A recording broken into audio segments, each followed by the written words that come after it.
দেশের বিভিন্ন স্থানে সভা সমাবেশ, মানববন্ধন সহ নানা ঘটনার আরও খবর থাকছে লামিয়া তানজিন মাহমুদের রিপোর্টে।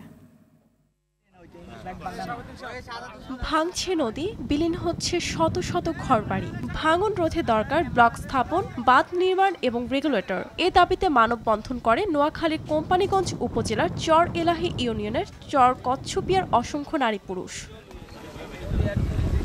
বিজ্ঞান ও প্রযুক্তি মন্ত্রণালয়ের অযাচিত আমলাতান্ত্রিক হস্তক্ষেপ এবং কর্তৃত্ববাদী আচরণের প্রতিবাদে এবং আশুলিয়ায় কমিশনের স্বায়ত্তশাসনের পুনঃপ্রতিষ্ঠার দাবিতে আশুলিয়ার গণবাড়ি এলাকায় বাংলাদেশ পরমাণু শক্তি গবেষণা কেন্দ্রিক অবস্থান কর্মসূচি পালিত হয়েছে।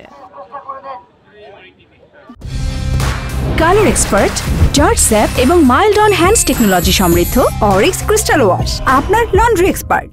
ভুয়া লাইসেন্সের মাধ্যমে টেন্ডারে অংশ নিয়ে স্থানীয়দের চাকরি দেওয়ার কথা বলে মোটা অঙ্কের ঘুষ নেওয়ায় আউটসোর্সিং প্রতিষ্ঠান গফফার সিকিউরিটির হাত থেকে খুলনা বিভাগীয় মহিলা কৃষি প্রশিক্ষণ ইনস্টিটিউটকে রক্ষার দাবিতে মানববন্ধন করেছে প্রতিষ্ঠানের প্রশিক্ষণার্থী ও এলাকাবাসী। গাজায় নিরীহ মানুষের ওপর নির্মম ধ্বংসযজ্ঞ এবং হামলা বন্ধে জাতিসংঘের দ্রুত হস্তক্ষেপ কামনা ও হত্যাযজ্ঞে জড়িত ইসরায়েলি প্রধানমন্ত্রী নেতানিয়াহু ও আমেরিকার প্রেসিডেন্ট ডোনাল্ড ট্রাম্পের বিচারের দাবিতে মানববন্ধন কর্মসূচি পালন করা হয় ফরিদপুরে।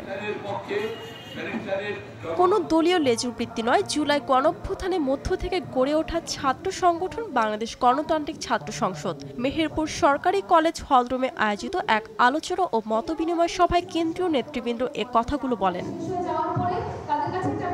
ধর্ম বর্ণ নির্বিশেষে বাংলাদেশের প্রতিটি নাগরিক সমান সুবিধা পাবে, যাতে আদর্শ ভিন্ন হলেও ফ্যাসিবাদী আদর্শে কেউ লিপ্ত না হয়। নীলফামারী সরকারি কলেজ হলরুমে এক আলোচনা সভায় এসব কথা বলেন বাংলাদেশ কেন্দ্রীয় ছাত্র শিবিরের সভাপতি জাহিদুল ইসলাম।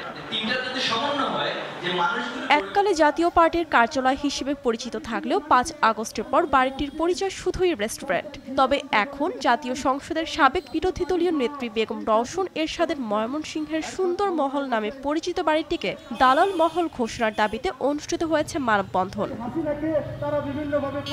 কৃষিবিদদের প্রতি বৈষম্য নিরসন ও ৫ দফা দাবিতে মানববন্ধন করেছে রাজশাহী বিশ্ববিদ্যালয়ের কৃষি অনুষদের সাধারণ শিক্ষার্থীরা। টাঙ্গাইলের ঘাটাইলে গণহত্যাকারী আওয়ামী লীগের নাশকতার প্রতিবাদে ও আওয়ামী সন্ত্রাসীদের গ্রেফতারের দাবিতে বিক্ষোভ মিছিল হয়েছে।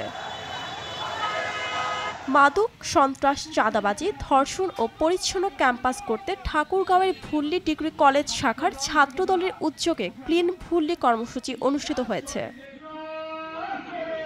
লামিয়া তানজিন মাহমুদ, RTV।